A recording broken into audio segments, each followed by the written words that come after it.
الله أكبر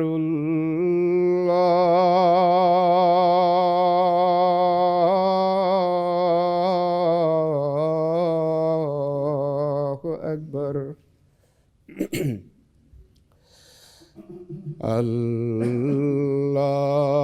الله أكبر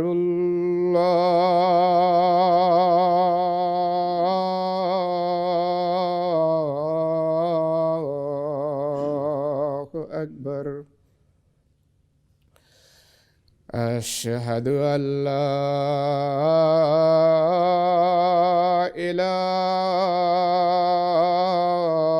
إله إلا الله أشهد أن لا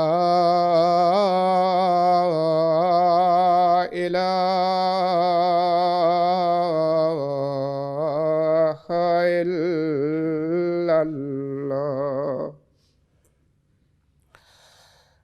أشهد أن محمدًا رسول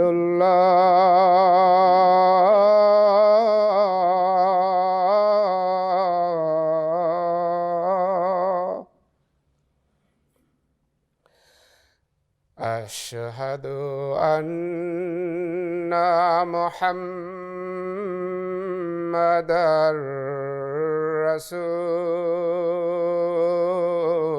رسول الله حي على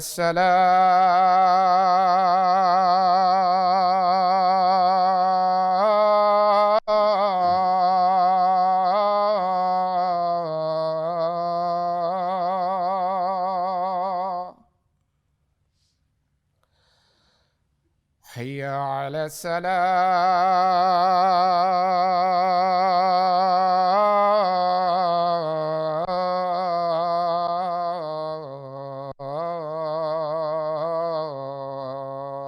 السلام حي على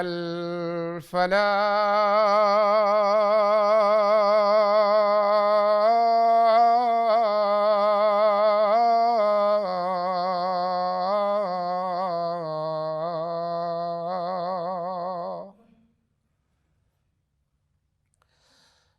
حي على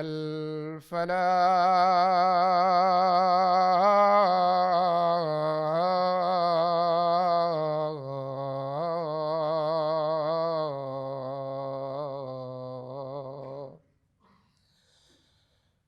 الله أكبر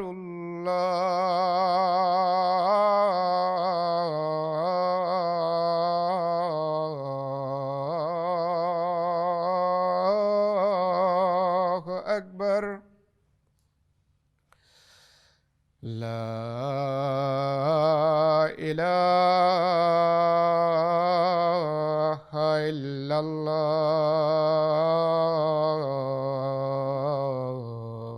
الله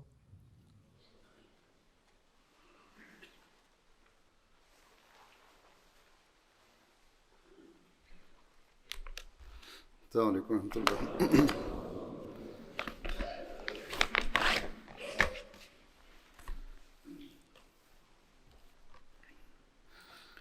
أشهد أن لا إله إلا الله وحده لا شريك له وأشهد أن محمدًا عبده ورسوله أما بعد فأعوذ بالله من الشيطان الرجيم بسم الله الرحمن الرحيم الحمد لله رب العالمين الرحمن الرحيم مالك يوم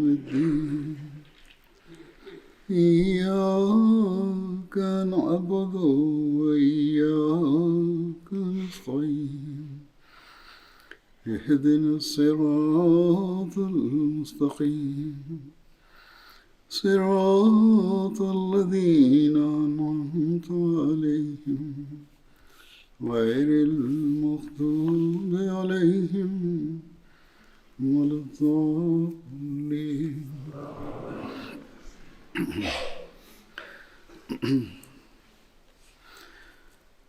حضرت زید بن حارثہ کے ذکر میں بعض مزید واقعات اور حوالے ہیں جنہیں آج میں پیش کروں گا.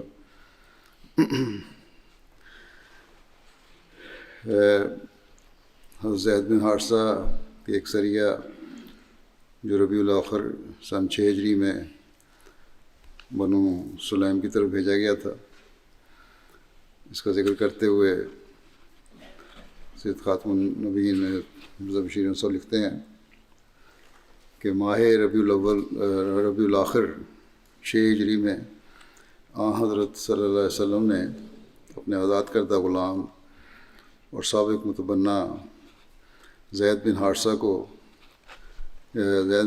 کی عمارت میں چند مسلمانوں کو قبیلہ بنو سلیم کی طرف روانہ فرمایا.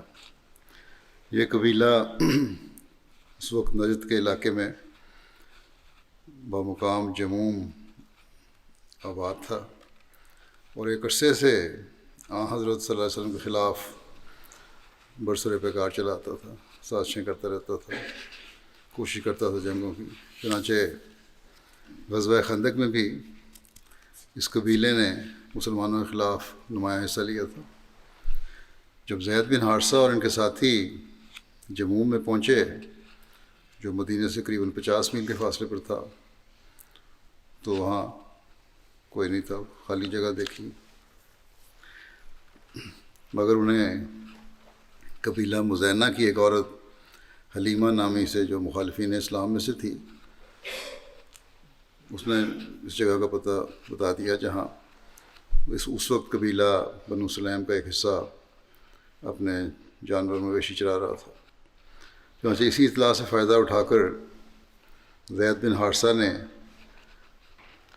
اس جگہ چھاپہ مارا اور اس اچانک حملے سے گھبرا کر اکثر لوگ تو ادھر ادھر بھاگ گئے، منتشر ہو گئے بھاگ کے، مگر چند قیدی اور مویشی مسلمانوں کے ہاتھ آئے جنہیں وہ لے کر مدینہ کی طرف واپس لوٹے. اتفاق سے ان قیدیوں میں حلیمہ کا خامد بھی تھا اور گو کہ وہ جنگی مخالف تھا.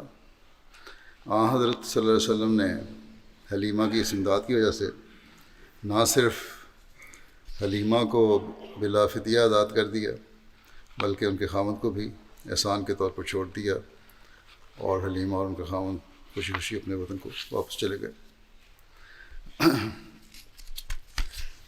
زید بن حارثہ کے ایک اور سریہ جو جمادی الاولیٰ سن 6 ہجری میں ایس مقام کی طرف بھیجا گیا تھا، اس کا ذکر کرتے ہوئے سیرت خاتم النبیین میں لکھا ہے کہ زید بن حارثہ کو اس مہم یعنی بنو سلیم کی طرف جو سریہ گیا تھا اس سے واپس آئے زیادہ دن نہیں گزرے تھے کہ حضرت صلی اللہ علیہ وسلم نے جمادی الاولیٰ کے مہینے میں انہیں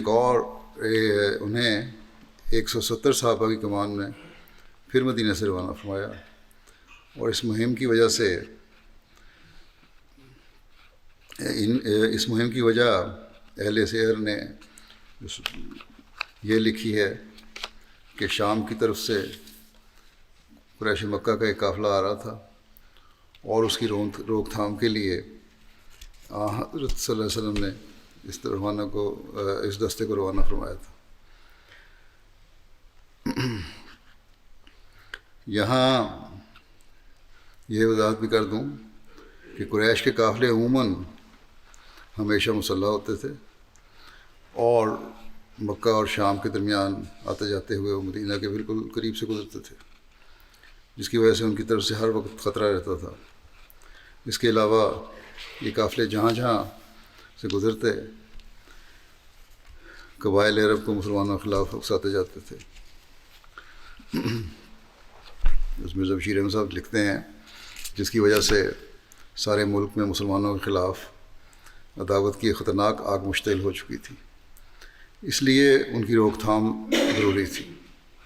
بہرحال حضرت صلی اللہ علیہ وسلم نے قافلے کی خبر پا کر زید بن حارثہ کو اس طرح روانہ فرمایا، اور وہ اس ہوشیاری سے بڑے گھات لگاتے ہوئے آگے بڑھے کہ کسی کو پتہ نہ لگے، اور ایس کے مقام پر قافلے کو جا پکڑا۔ ایس ایک جگہ کا نام ہے جو مدینہ سے 4 دن کی مسافت پر سمندر کی جانب واقع ہے۔ چونکہ یہ اچانک حملہ تھا، اہل قافلہ مسلمانوں کے حملے کی تاب نہ لا سکے اور اپنا ساز و سامان چھوڑ کر بھاگ گئے۔ زید نے بعض قیدی پکڑ کر اور سامان قافلہ اپنے قبضہ میں لے کر مدینہ کی طرف واپسی کی، اور حضرت صلی اللہ علیہ وسلم کی خدمت میں حاضر ہو گئے۔ ہر سریہ یہ یاد رکھنا چاہیے، یا جو بھی جنگ ہوئی، جو بھی بھیجا گیا لشکر، وہ اس لیے کچھ نہ کچھ کافروں کی طرف سے خبر ہوتی تھی کہ مسلمانوں کے خلاف کچھ سازشیں کر رہے ہیں، یا کوئی منصوبہ بندی کر کے حملے کی تجویز سوچ رہے ہیں۔ پھر حضرت زید بن حارثہ کے ایک اور سریہ جو جمادی الاخر سن 6 ہجری میں طرف مقام کی طرف بھیجا گیا تھا، اس کا ذکر بھی ملتا ہے، جس کو مرزا بشیر صاحب نے بھی ذکر کیا ہے کہ غزوہ بنو لحان کے کچھ عرصے بعد جمادی الاخرہ 6 ہجری میں حضرت صلی اللہ علیہ وسلم نے زید بن حارثہ کی کمان میں 15 صحابیوں کا ایک دستہ طرف کی جانب روانہ فرمایا، جو مدینے سے 36 میل کے فاصلے پر واقع تھا، اور اس جگہ نیام میں بنو ثعلبہ کے لوگ آباد تھے، مگر قبل اس کے کہ زید بن حارثہ وہاں پہنچتے، اس قبیلے کے لوگ بر وقت خبر پا کر ادھر ادھر منتشر ہو گئے، اور زید اور ان کے ساتھی چند دن کی غیر حاضری کے بعد کچھ دن وہاں قیام کیا، اور پھر مدینہ واپس لوٹ آئے، اور کوئی جنگ ونگ نہیں کی، نہ ان کو تلاش کیا۔ پھر زید بن حارثہ کا ایک اور سریہ ہے جو جمادی الاخرہ سن 6 ہجری میں حسمہ کی طرف بھیجا گیا تھا۔ اس کا ذکر کرتے ہوئے حضرت مرزا بشیر احمد صاحب تحریر فرماتے ہیں کہ اسی ماہ جمادی الاخرہ میں حضرت صلی اللہ علیہ وسلم نے زید بن حارثہ کو 500 مسلمانوں کے ساتھ حسمہ کی طرف روانہ فرمایا، جو مدینہ کے شمال کی طرف بنو جذام کا مسکن تھا، تو وہاں رہتے تھے۔ اس مہم کی غرض یہ تھی کہ حضرت صلی اللہ علیہ وسلم کے ایک صحابی جن کا نام دہیا کلبی تھا، شام کی طرف سے کیسر روم کو مل کر واپس آ رہے تھے، اور ان کے ساتھ کچھ سامان بھی تھا، جو کچھ تو کیسر کی طرف سے خلت وغیرہ کی صورت میں تھا، اور کچھ تجارتی سامان تھا۔ جب دہیا بنو جذام کے علاقے کے پاس سے گزرے تو اس قبیلے کے رئیس حنید بن عارض نے اپنے قبیلے میں سے ایک پارٹی کو اپنے ساتھ لے کر دہیا پر حملہ کر دیا اور سارا سامان چھین لیا، تجارتی سامان بھی اور جو کچھ کیسر نے دیا تھا وہ، حتیٰ کہ یہاں تک زیادتی کی کہ دہیا کے جسم پر بھی سوائے پھٹے ہوئے کپڑوں کے کوئی چیز نہیں چھوڑی۔ جب اس حملے کا علم بنو زبیب کو ہوا، جو قبیلہ بنو جذام ہی کی ایک شاخ تھے، اور ان میں سے بعض لوگ مسلمان ہو چکے تھے، تو انہوں نے بنو جذام کی اس پارٹی کا پیچھا کر کے ان سے لوٹا ہوا سامان واپس چھین لیا، اور دہیا اس سامان کو لے کر مدینہ واپس پہنچے، کہ وسلم کے جو صحابی تھے۔ یہاں آ کر دہیا نے حضرت صلی اللہ علیہ وسلم کو سارے حالات سے اطلاع دی، جس پر آپ صلی اللہ علیہ وسلم نے زید بن حارثہ کو روانہ فرمایا، اور دہیا کو بھی زید کے ساتھ بھجوا دیا۔ زید کا دستہ بڑی ہوشیاری اور احتیاط کے ساتھ دن کو چھپتا تھا اور رات کو سفر کرتا تھا۔ اور یہ سفر کرتے ہوئے حسمہ کی طرف بڑھتے گئے اور عین صبح کے وقت بنو جذام کے لوگوں کو جا پکڑا۔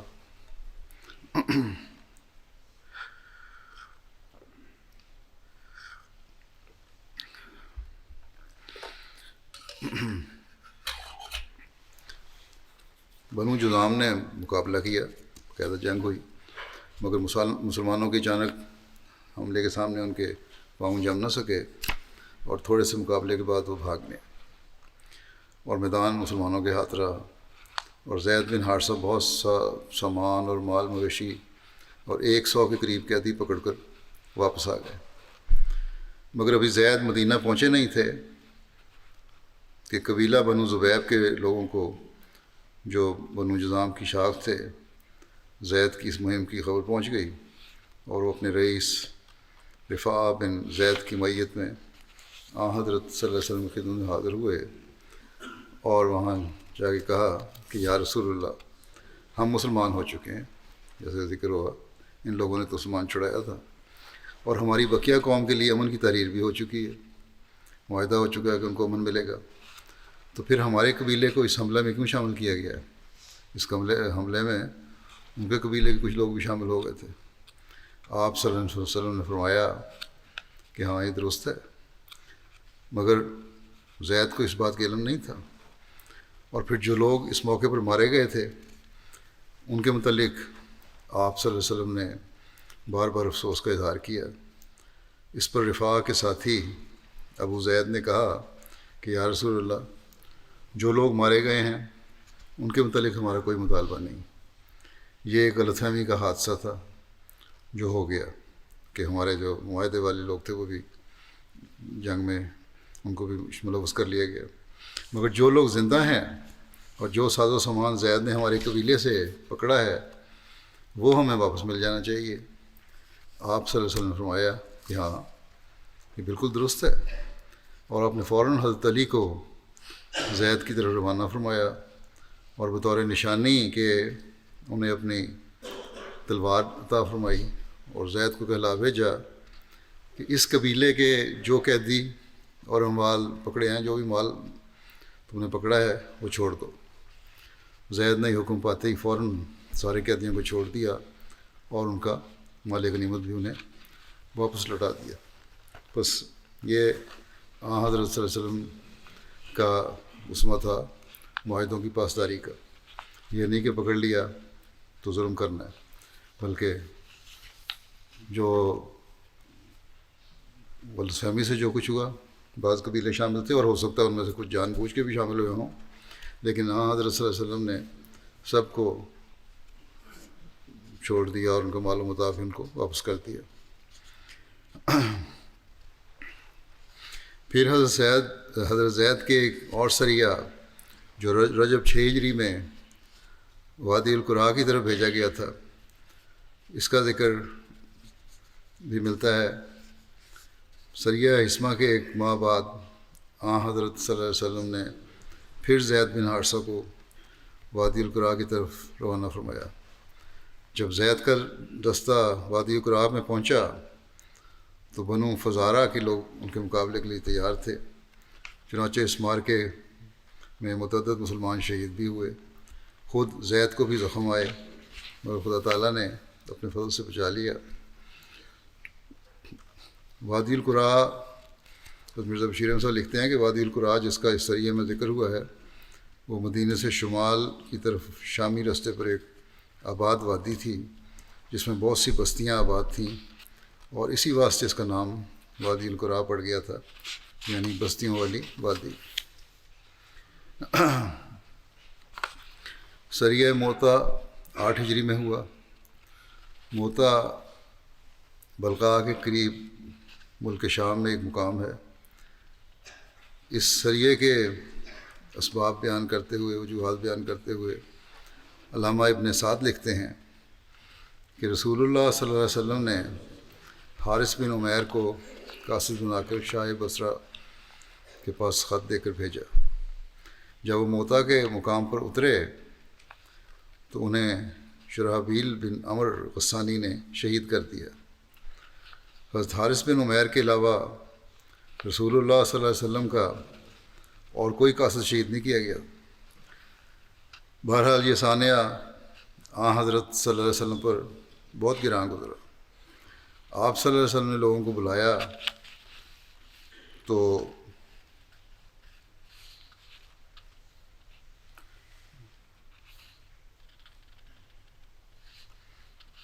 وہ تیزی سے جرف مقام پر جمع ہو گئے، جن کی تعداد 3000 تھی۔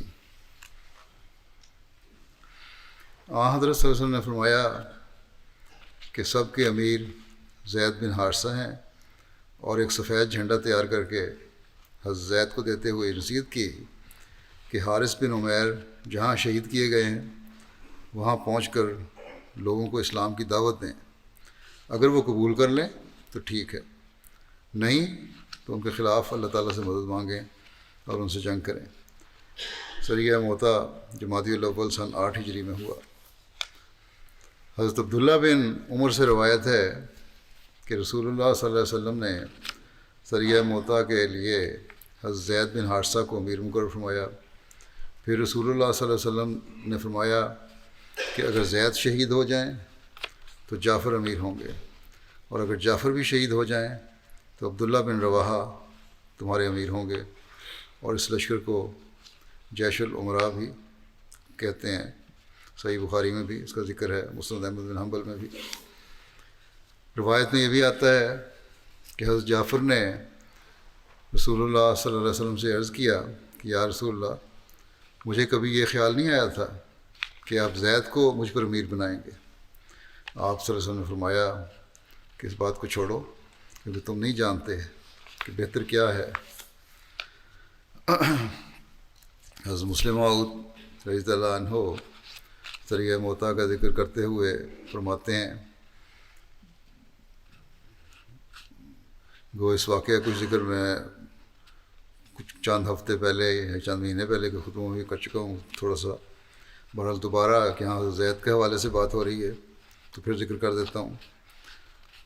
بس مسلم لکھتے ہیں کہ اس سریے کا افسر حضرت صلی اللہ علیہ وسلم نے زید کو مقرر کیا تھا، مگر ساتھ ہی یہ ارشاد فرمایا تھا کہ میں اس وقت زید کو لشکر کا سردار بناتا ہوں، اگر زید لڑائی میں مارے جائیں تو ان کی جگہ جعفر لشکر کی کمان کریں، اگر وہ بھی مارے جائیں تو عبداللہ بن رواحہ کمان کریں، اور اگر وہ بھی مارے جائیں تو پھر جس پر مسلمان متفق ہوں وہ فوج کی کمان کرے۔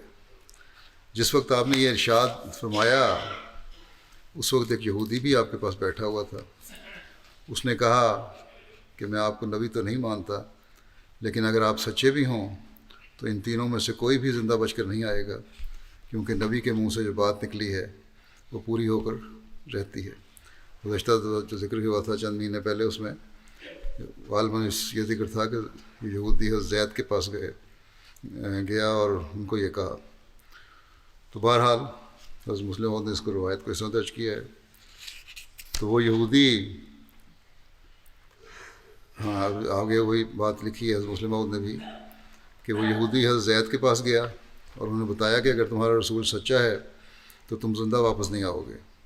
حضرت زید نے فرمایا کہ میں زندہ آؤں گا یا نہیں آؤں گا اس کو تو اللہ ہی جانتا ہے، مگر ہمارا رسول صلی اللہ علیہ وسلم ضرور سچا رسول ہے۔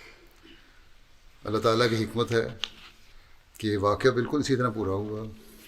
حضرت زید شہید ہوئے، ان کے بعد حضرت جعفر نے لشکر کی کمان سنبھالی، وہی شہید ہو گئے۔ اس کے بعد حضرت عبداللہ بن رواحہ نے لشکر کی کمان سنبھالی، وہ بھی شہید ہوئے، اور قریب تھا کہ لشکر میں انتشار پھیل جاتا کہ حضرت خالد بن ولید نے مسلمانوں کے کہنے سے جھنڈے کو اپنے ہاتھ میں پکڑا، اور اللہ تعالیٰ نے ان کے ذریعے مسلمانوں کو فتح دی اور وہ خیریت سے لشکر کو واپس لے آئے۔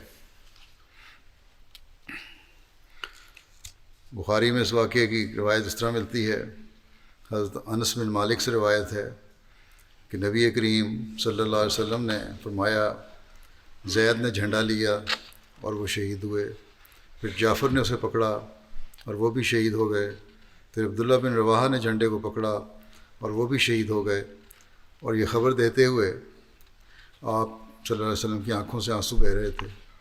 فرمایا کہ پھر جھنڈے کو خالد بن ولید نے بغیر سردار ہونے کے پکڑا اور انہیں فتح حاصل ہوئی۔ جب رسول اللہ صلی اللہ علیہ وسلم تک حضرت زید بن حارثہ، حضرت جعفر اور حضرت عبداللہ بن رواحہ کی شہادت کی خبر پہنچی تو آپ صلی اللہ علیہ وسلم کھڑے ہوئے، ان کا حال بیان کرنے کے لیے حضرت زید کے ذکر سے آغاز فرمایا۔ آپ نے فرمایا، اے اللہ زید کی مغفرت فرما، اے اللہ زید کی مغفرت فرما، اے اللہ زید کی مغفرت فرما۔ پھر آپ نے فرمایا کہ اے اللہ جعفر اور عبداللہ بن رواحہ کی مغفرت فرما۔ حضرت عائشہ رضی اللہ تعالیٰ عنہا بیان فرماتی ہیں کہ جب حضرت زید بن حارثہ، حضرت جعفر اور حضرت عبداللہ بن رواحہ شہید ہو گئے تو رسول اللہ صلی اللہ علیہ وسلم مسجد میں بیٹھ گئے۔ آپ کے چہرے سے غم و حزن کا اظہار ہو رہا تھا۔ تو قاتل کبریٰ میں لکھا ہے کہ جب حضرت زید شہید ہو گئے تو نبی کریم صلی اللہ علیہ وسلم ان کے اہل خانہ کے پاس تعزیت کے لیے تشریف لائے تو ان کی بیٹی اس حال میں تھی کہ اس کے چہرے سے رونے کے آثار ظاہر ہو رہے تھے۔ اس پر آپ صلی اللہ علیہ وسلم کی آنکھوں سے بھی آنسو جاری ہو گئے۔ حضرت زید بن عبادہ نے عرض کیا، یا رسول اللہ یہ کیا ہے؟ آپ کی آنکھوں سے آنسو آ رہے ہیں۔ آپ نے فرمایا، ھذا شوق الحبیب الی حبیب، یہ ایک محبوب کی اپنے محبوب سے محبت ہے۔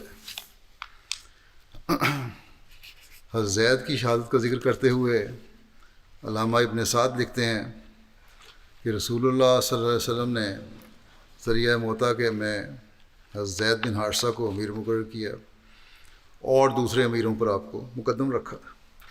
جب مسلمانوں اور مشرکوں کا آپس میں مقابلہ ہوا تو رسول اللہ صلی اللہ علیہ وسلم کے مقرر کردہ امراء پیادہ ہی لڑ رہے تھے۔ حضرت زید نے جھنڈا لیا اور قتال کیا اور دوسرے لوگوں نے بھی آپ کے ساتھ مل کر دوسرے لوگ بھی آپ کے ساتھ مل کر قتال کر رہے تھے۔ لڑائی کے دوران حضرت زید نیزہ لگنے کی وجہ سے شہید ہو گئے اور شہادت کے وقت آپ کی عمر 55 سال تھی۔ رسول اللہ صلی اللہ علیہ وسلم نے حضرت زید کا جنازہ پڑھایا اور فرمایا کہ حضرت زید کے لیے مغفرت طلب کریں، وہ جنت میں دوڑتے ہوئے داخل ہو گئے ہیں۔ حضرت اسامہ جو حضرت زید بن حارثہ کے بیٹے تھے بیان کرتے ہیں کہ آپ صلی اللہ علیہ وسلم انہیں یعنی حضرت اسامہ کو اور حضرت حسن کو لیتے اور فرماتے کہ اے اللہ ان دونوں سے محبت کر، کیونکہ میں ان دونوں سے محبت رکھتا ہوں۔ حضرت جبلہ بیان کرتے ہیں کہ رسول اللہ صلی اللہ علیہ وسلم جب کسی غزوے کے لیے تشریف نہ لے جاتے تو آپ ہتھیار کسی کو نہ دیتے سوائے حضرت علی کے، اپنا ہتھیار سوائے حضرت علی کے یا حضرت زید کے۔ حضرت جبلہ پھر ایک اور روایت بیان کرتے ہیں کہ نبی کریم صلی اللہ علیہ وسلم کو 2 کجاوے تحفتاً دیے گئے تو وہ ایک آپ صلی اللہ علیہ وسلم نے خود رکھ لیا اور دوسرا حضرت زید کو دے دیا۔ پھر حضرت جبلہ کی ہی روایت ہے، بیان کرتے ہیں کہ نبی کریم صلی اللہ علیہ وسلم کی خدمت میں 2 جبے ہدیہ کیے گئے، تحفے کے طور پر پیش ہوئے۔ آپ صلی اللہ علیہ وسلم نے ایک خود رکھ لیا اور دوسرا حضرت زید کو عطا فرمایا۔ ایک اور جگہ بیان ہوا ہے کہ حضرت زید بن حارثہ کو رسول اللہ صلی اللہ علیہ وسلم کا محب کہا جاتا تھا۔ حضرت زید کے متعلق نبی کریم صلی اللہ علیہ وسلم نے فرمایا کہ لوگوں میں سے سب سے زیادہ میرا محبوب وہ ہے جس پر اللہ نے انعام کیا ہے، یعنی زید۔ اللہ تعالیٰ نے اسلام کے ذریعے ان پر انعام کیا اور رسول اللہ صلی اللہ علیہ وسلم نے آزادی کے ذریعے ان پر انعام کیا۔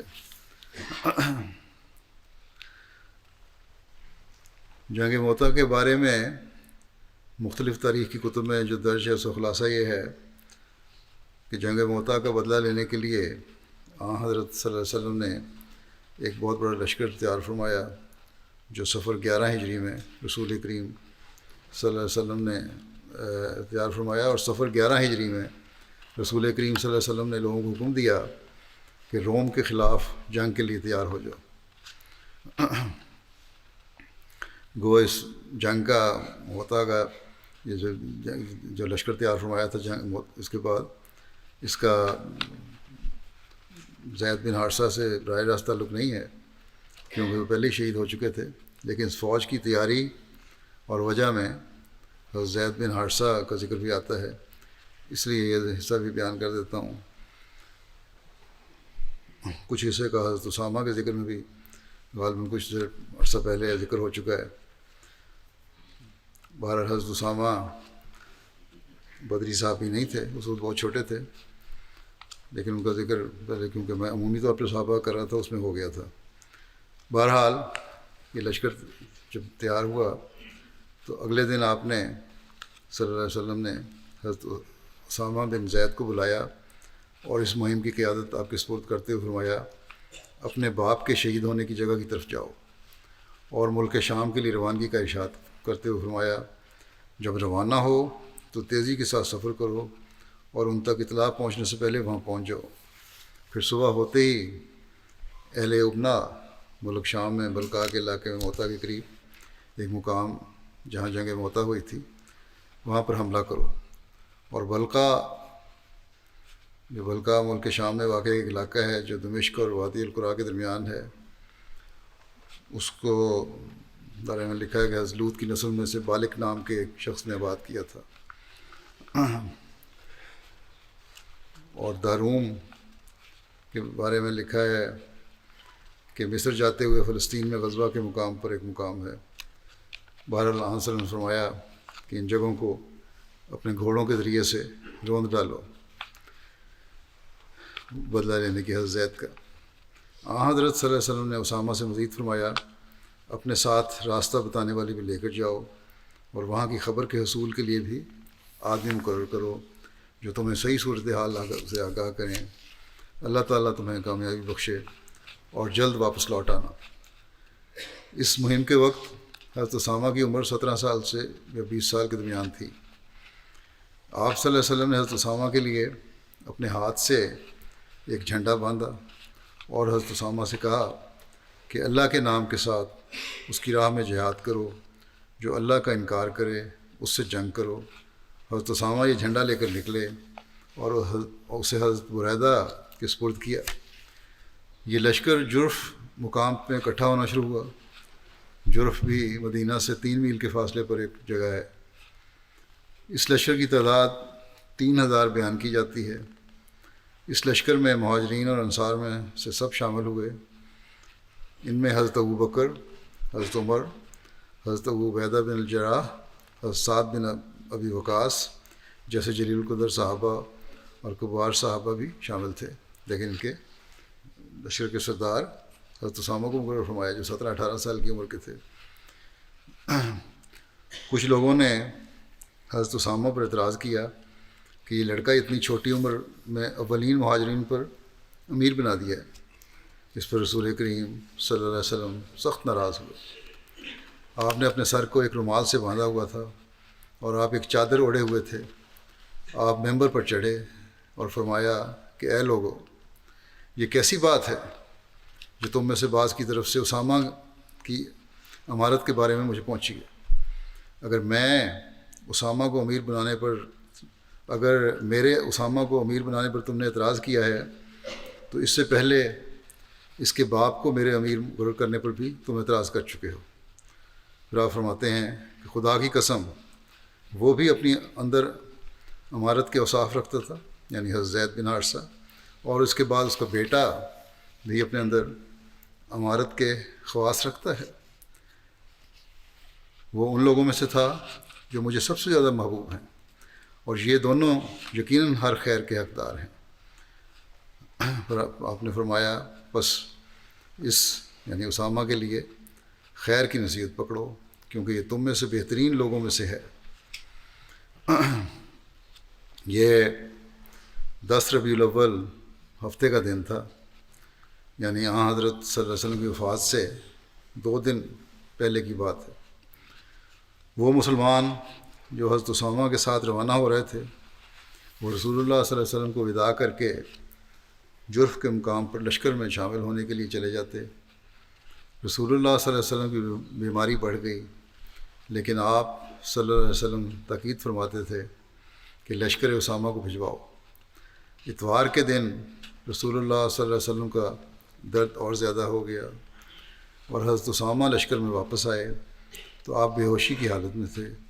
اس روز لوگوں نے آپ کو دوا پلائی تھی۔ حضرت اسامہ نے سر جھکا کر رسول اللہ صلی اللہ علیہ وسلم کو بوسہ دیا۔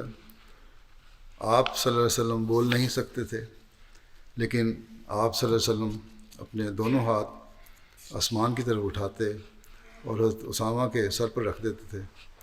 حضرت اسامہ کہتے ہیں کہ میں نے سمجھ لیا کہ آپ صلی اللہ علیہ وسلم میرے لیے دعا کر رہے ہیں۔ حضرت اسامہ لشکر کی طرف واپس آ گئے۔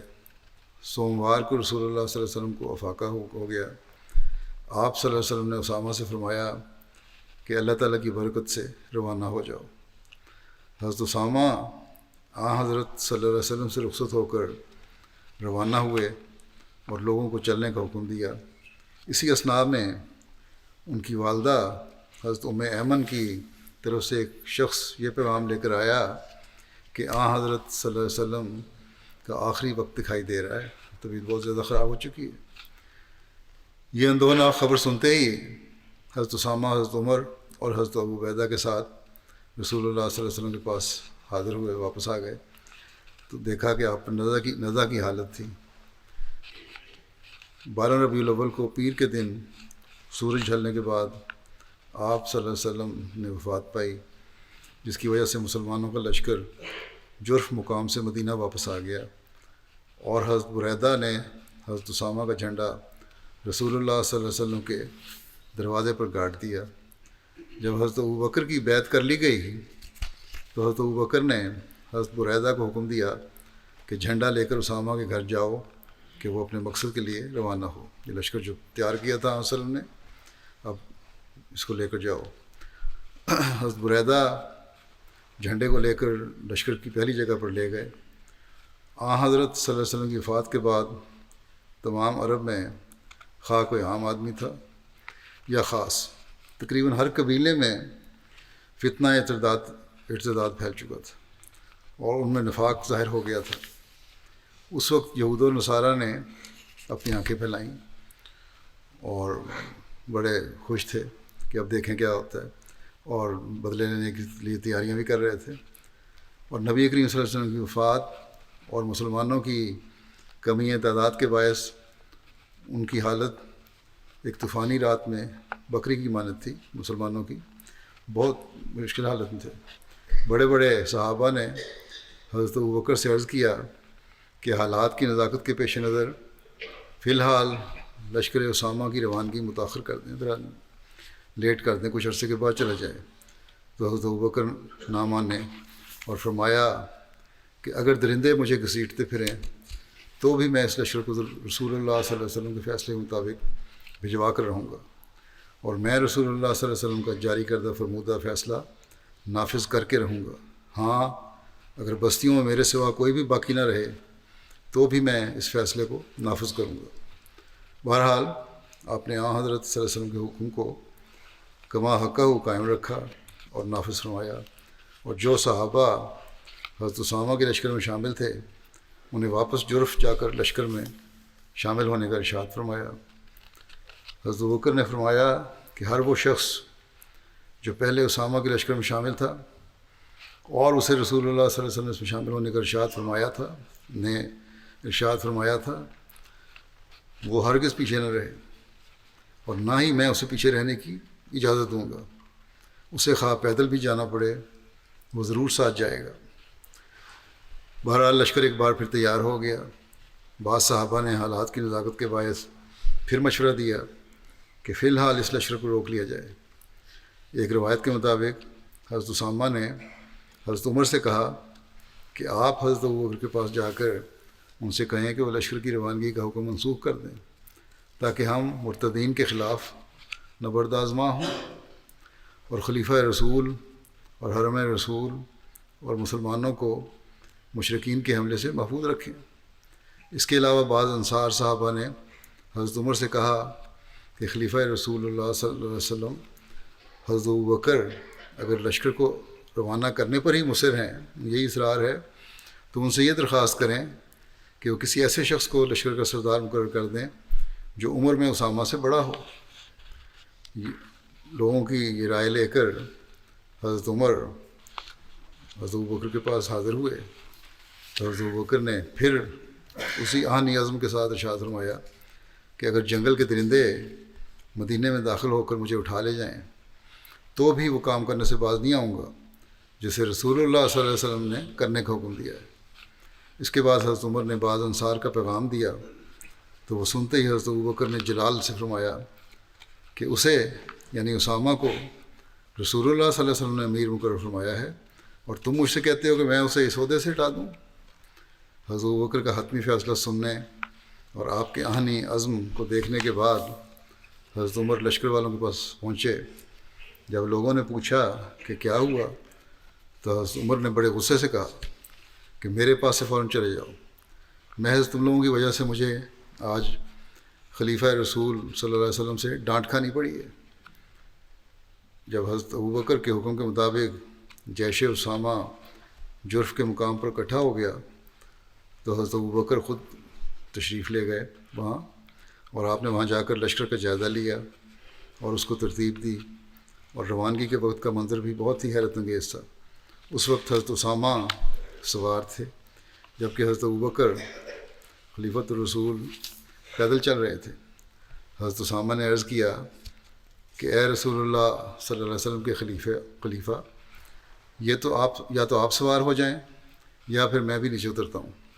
اس پر حضرت ابوبکر نے فرمایا بخدا نہ ہی تم نیچے اترو گے اور نہ ہی میں سوار ہوں گا، اور مجھے کیا ہے کہ میں اپنے دونوں پیر اللہ کی راہ میں ایک گھڑی کے لیے قدم آلود نہ کروں، کیونکہ غازی جب قدم اٹھاتا ہے تو اس کے لیے اس کے بدلے میں 700 نیکیاں لکھی جاتی ہیں اور اس کو 700 درجے بلندی دی جاتی ہے اور اس کی 700 برائیاں ختم کی جاتی ہیں۔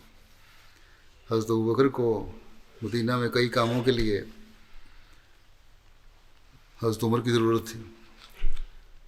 حضرت ابوبکر نے انہیں از خود روکنے کے بجائے حضرت اسامہ سے اجازت چاہی کہ وہ اگر بہتر سمجھیں تو حضرت عمر کو مدینہ میں حضرت ابوبکر کے پاس رہنے دیں۔ حضرت اسامہ نے خلیفہ وقت کی آواز پر لبیک کہتے ہوئے حضرت عمر کو مدینہ میں رہنے کی اجازت دے دی۔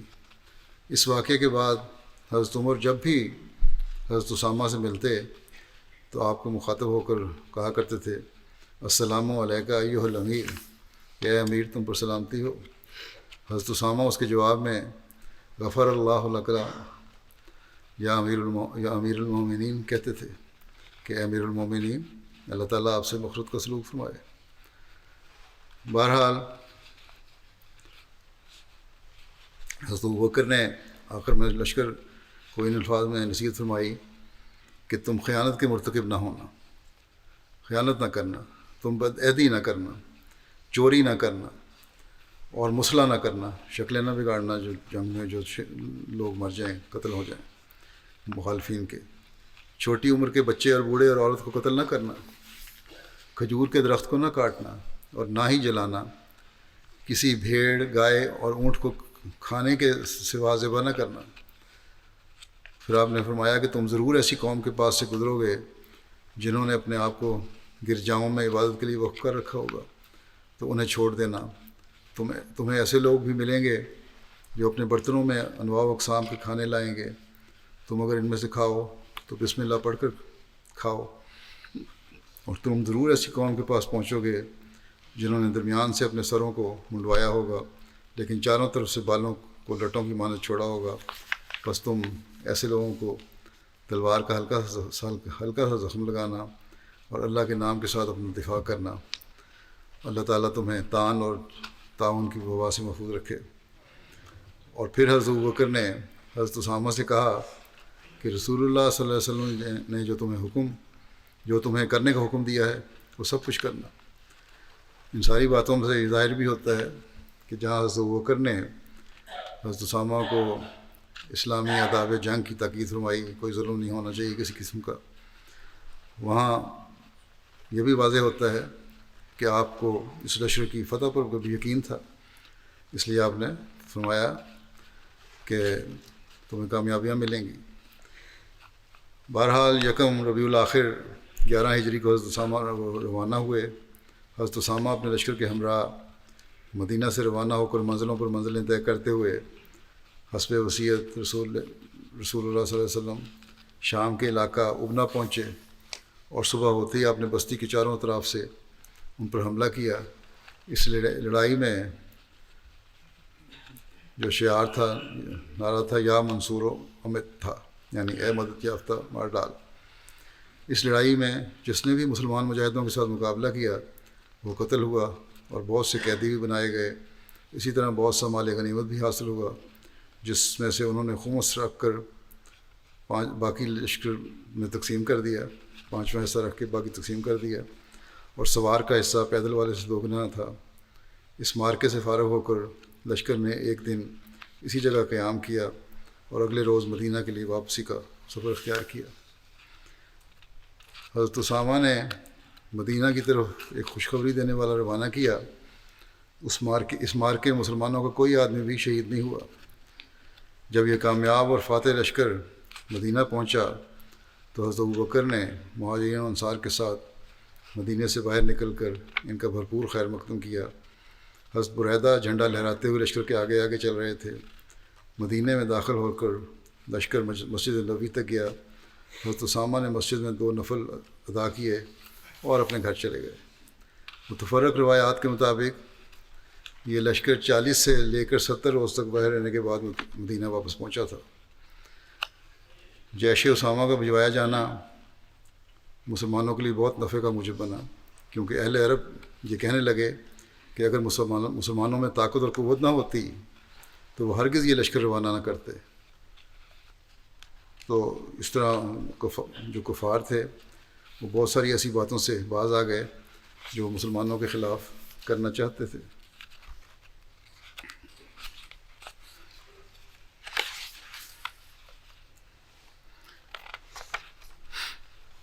خدا تعالیٰ کے فضل اور اس کی تائید سے حضرت اسامہ نے حضرت صلی اللہ علیہ وسلم کے قول کو حرف بحرف پورا کر دکھایا، اور انتظام و انصرام کے لحاظ سے بھی اور مارکہ رائی میں انتہائی کامیابی اور کامرانی کے لحاظ سے بھی اس مہم کو اعلیٰ ثابت کر دیا۔ آپ نے فرمایا تھا کہ بہترین سردار ہے یہ۔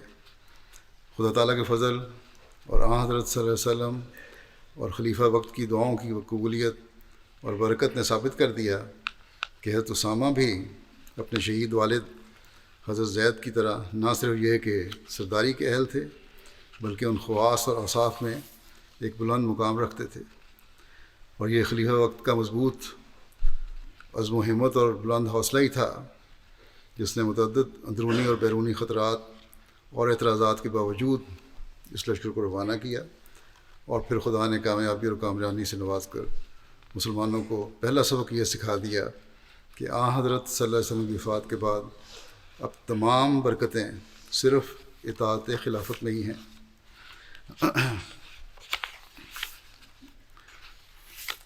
حضرت مسیح موعود علیہ السلام نے بھی سر الخلافہ میں اس واقعے کا ذکر کیا ہوا ہے۔ بہرحال اللہ تعالیٰ حضرت زید بن حارثہ اور پھر ان کے بیٹے حضرت اسامہ بن زید پر، جو ہمارے آقا و مطاع حضرت محمد رسول اللہ صلی اللہ علیہ وسلم کے پیارے اور محبوب تھے، ہزاروں ہزار رحمتیں اور برکتیں نازل فرمائے۔ نماز جمعہ کے بعد میں 2 جنازہ غائب بھی پڑھاؤں گا۔ پہلا جنازہ ہے مکرم صدیق آدم دمبیا صاحب کا، جو آئیوری کوسٹ کے مبلغ تھے۔ ایک عرصے سے بیمار چلے آ رہے تھے۔ گزشتہ سال پروسٹیٹ کا آپریشن بھی ہوا، اسی طرح گردوں کا بھی مسئلہ تھا، ڈائلسس بھی ہوتے رہتے تھے۔ کافی عرصے سے علاج کے سلسلے میں آبی جان ٹھہرے ہوئے تھے۔ گزشتہ دنوں اچانک زیادہ طبیعت خراب ہونے پر ملٹری ہسپتال میں جایا گیا، جہاں 14 جون کو آپ کی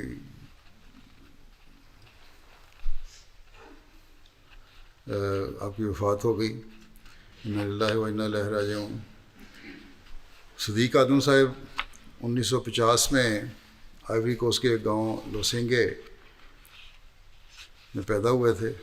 1977 سے قبل کچھ عرصہ پہلے قریباً 1970 کے قریب احمدیت میں شمولیت اختیار کی۔ ان کے پسماندگان میں ان کی اہلیہ کے علاوہ 7 بیٹیاں اور 2 بیٹے ہیں۔ پھر 1981 میں زندگی وقف کرنے کے بعد علم حاصل کرنے کے لیے آپ نے اپنے 2 ساتھیوں کے ساتھ پاکستان کے لیے پیدل سفر کا آغاز کیا۔ تقریباً 1 سال تک سفری صعوبتیں برداشت کرنے کے بعد 1982 میں روا پہنچے اور جامعہ احمدیہ میں تعلیم کا آغاز کیا۔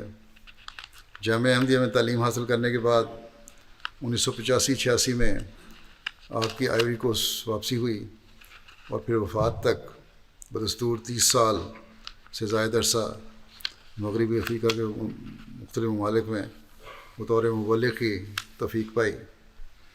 ان کی پاکستان کے سفر کی تفصیل کچھ اس طرح ہے، کہتے ہیں کہ 1970 میں جب حضرت خلیفۃ المسیح ثالث رحمہ اللہ تعالیٰ نے گھانا کا دورہ کیا تو حضرت خلیفۃ المسیح کی زیارت نے ان کی روح کو ایک ایسی تبدیلی پیدا کی اور بالکل قایا پلٹ دی۔ آئیوری کوسٹ پہنچ کر پاسپورٹ بنوایا اور پھر کہتے ہیں خلیفۃ المسیح کی زیارت کے لیے اپنے ایک دوست کے ساتھ پاکستان کے سفر کے لیے کوشش کرنی شروع کر دی۔ اسی دوران مالی کے ایک نوجوان عمر معاذ صاحب جو ہمارے مبلغ ہیں وہاں آج کل، مسجد آبی جان میں آئے اور اپنی ایک رویا کی بنا پر احمدیت قبول کی، اور پھر کچھ دنوں بعد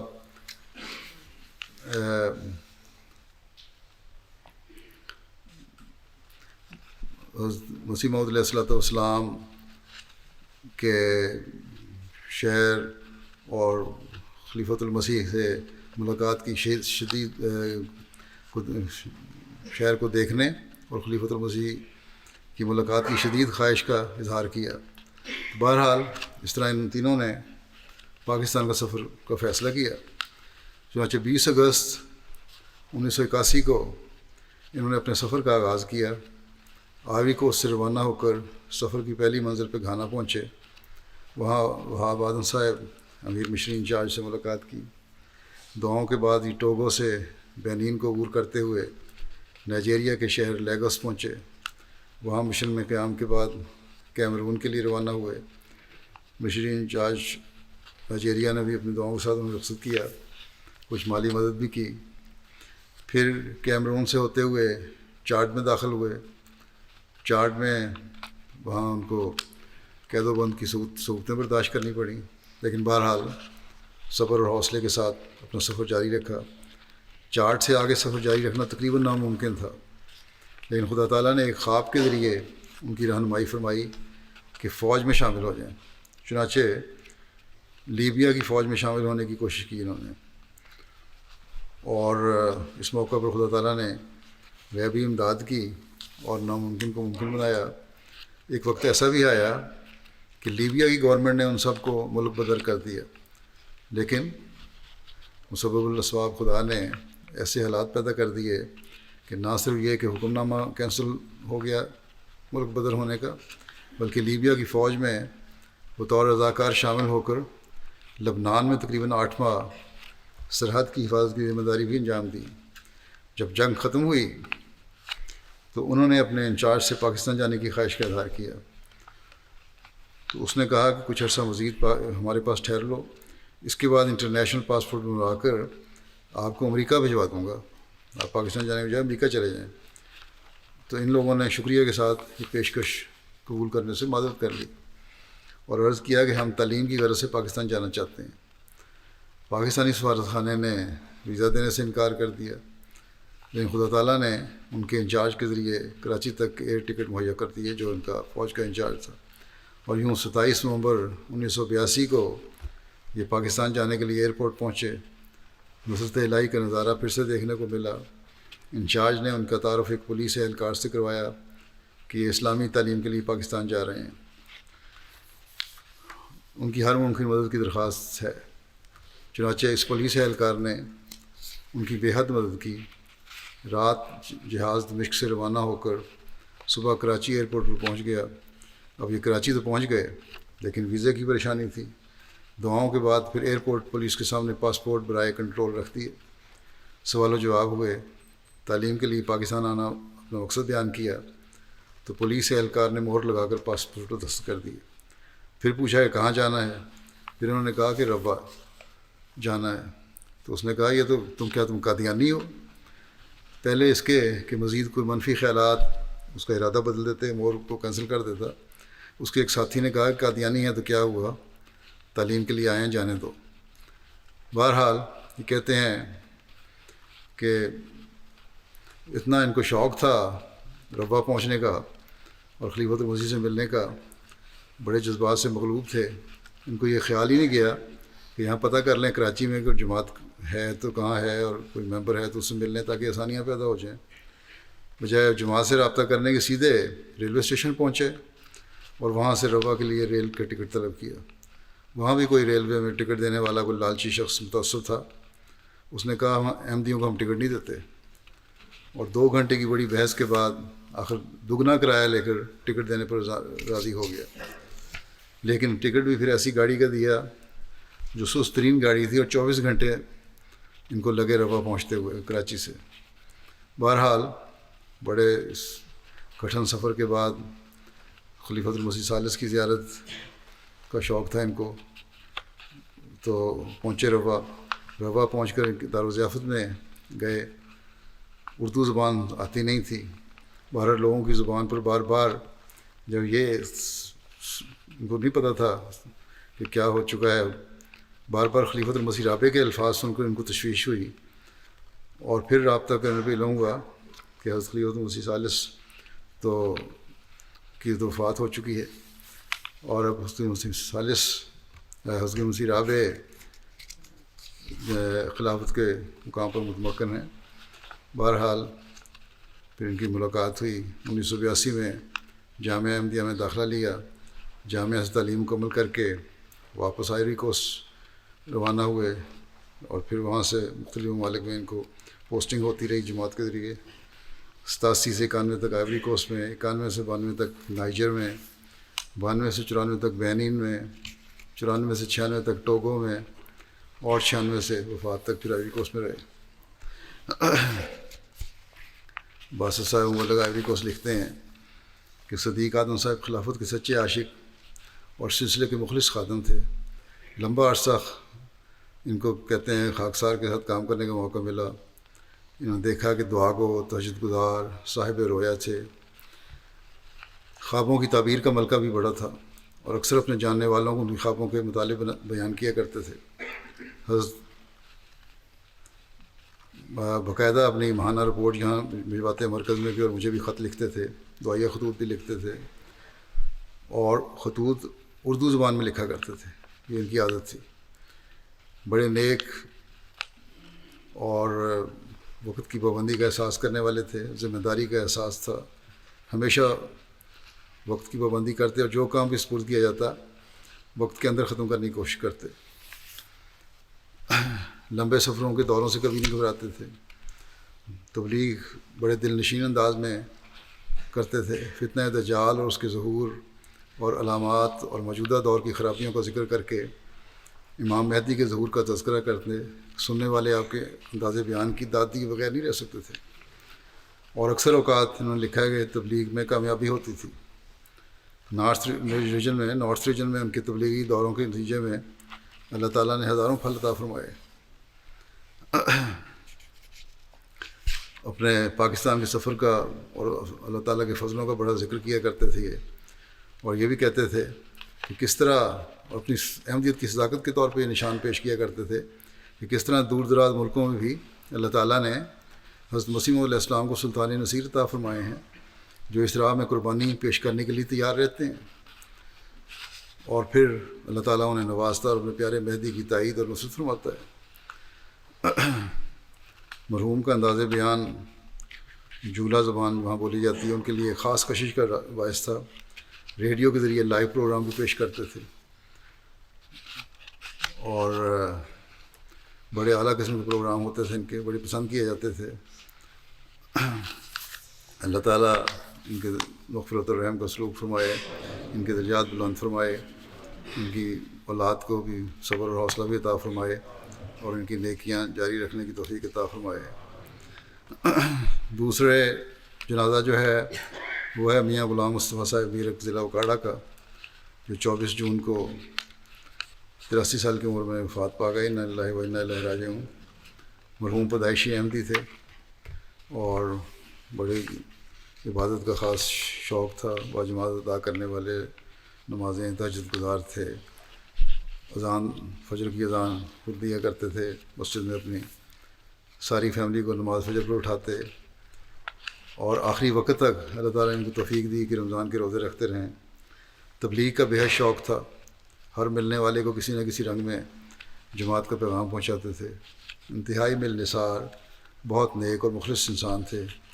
خلافت سے عقیدت کا تعلق تھا، خطبات جمعہ باقاعدگی سے سنتے، بچوں کو بھی اس کی تاکید کرتے، مرکزی مہمانوں کی خدمت اور مالی قربانی میں ہمیشہ پیش رہتے، اور ان کو تھرپارکر میں بھی کنواں لگوانے کی بھی توفیق ملی پانی پیاسوں کے لیے۔ وصیت کا حساب اپنی زندگی میں مکمل کیا ہوا تھا۔ چند سال پہلے اپنا مکان بھی جماعت کو پیش کرنے کی ان کو توفیق ملی، اور خود ایک چھوٹے سے کمرے میں رہنے لگے مسجد میں، اور یہ مکان جو ہے اب مربی ہاؤس کے طور پر استعمال ہو رہا ہے۔ مرحوم موسی تھے، عثمان گان میں 5 بیٹیاں اور 3 بیٹے یادگار چھوڑے ہیں۔ آپ غلام مصطفیٰ صاحب مربی سلسلہ برونڈی کے والد تھے، جو اس وقت میدان عمل میں مصروف ہیں، اور والد کے جنازے میں شریک نہیں ہو سکے، اور اپنی والدہ کے وفات پر بھی نہیں جا سکے تھے، وہ ان کی وفات ہوئی تھی۔ بڑے صبر اور حوصلے سے غلام مرتضیٰ صاحب نے ان دونوں صدموں کو برداشت کیا۔ اللہ تعالیٰ ان کو صبر اور حوصلہ بڑھائے، اور وفا کے ساتھ اپنا وقف نبھانے کی توفیق بھی عطا فرماتا رہے۔ آپ کے ایک پوتے قاسم مصطفیٰ صاحب اور ایک نواسے محمد سفیر الدین صاحب مربی ہیں۔ اسی طرح ایک پوتے بلال احمد وقف 9 ہیں، اور اس سال ڈاکٹر بن کر میدان عمل میں جا رہے ہیں۔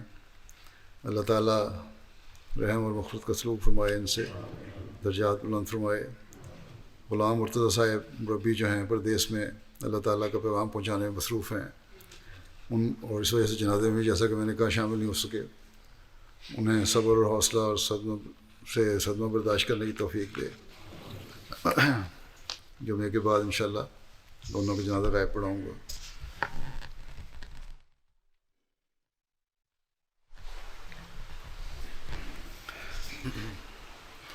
الحمد للہ نحمدہ ونستعینہ ونستغفرہ ونؤمن بہ ونتوکل علیہ ونعوذ باللہ من شرور انفسنا ومن سیئات اعمالنا من يهده الله فلا مضل له ومن يضلل فلا هادي له ونشهد أن لا إله إلا الله ونشهد أن محمدا عبده ورسوله عباد الله رحمكم الله إن الله يأمر بالعدل والإحسان وإيتاء ذي القربى وينهى عن الفحشاء والمنكر والبغي يعظكم لعلكم تذكرون اذكروا الله يذكركم وادعوه يستجب لكم ولذكر الله أكبر